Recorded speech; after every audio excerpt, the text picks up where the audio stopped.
Often we try to find the beauty in all the madness in this world, even if it's just one small tiny little thing that puts the slightest smile on our faces. We hold on to that because some of us are so broken that a sense of happiness is better than none at all. I found you at the darkest time of my life. I lost my best friend to cancer and my stepfather to suicide. When I met you, I knew you were broken too. I thought maybe we could fix each other. I let my guard down to you and put down every single wall I spent so long to build. In the beginning, things were so good. You gave me a sense of comfort. You gave me butterflies. You made me smile and laugh, but I didn't know you. I wondered when I lost myself. When did I start putting you first? It started within the first 2 months of knowing you. It was constant broken promises, lies, and cheating. But I didn't know these things until it was too late. The whole last half of my pregnancy was nothing but constant fear of my life and our unborn daughters. I would ask you about the things you were doing behind my back, which resulted in you putting your hands on me, headbutting me, and my face, all because I said I wanted to leave. You throwing me around your house as you're strangling me, grabbing me by my neck and slamming my head into the closet door while you proceeded to strangle me again. You took the life from me with your very own 2 hands. I remember fighting for not only my life, but my daughter's. This wasn't just a one-time thing. It happened more times than I could count, or that I could document. You would take my phone from me, my car keys from me, and when I tried running for the door or sliding door, you'd block me so that I couldn't escape.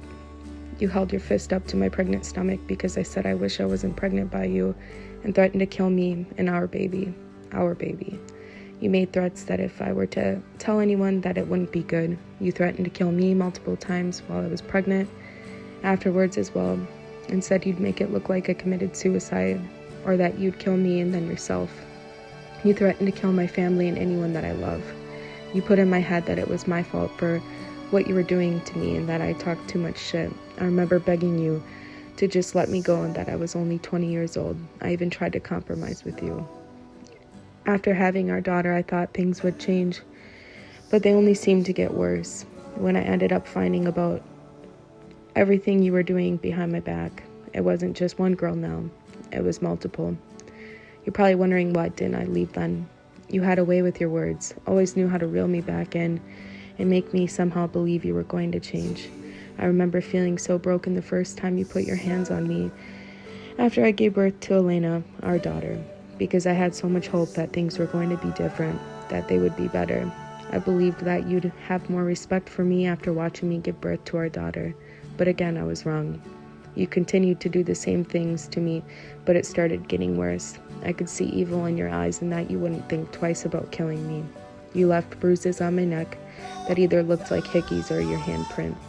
You even brought me to Walmart in Howie to get a cover-up so that my mom didn't see the bruises on me, because at this point, my whole family knew what you were doing to me.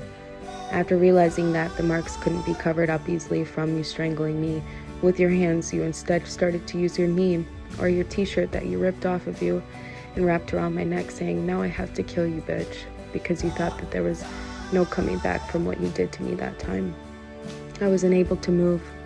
I couldn't even speak from being in such unbearable pain because of you slamming my back on the concrete bathroom floor. I remember hearing my kids crying from the living room, and I knew at that very moment that's how my life was going to end. This wasn't the first time I thought that either, but I started to give up. I stopped trying to fight you off of me in hopes that you wouldn't hurt me as bad as you did the other times.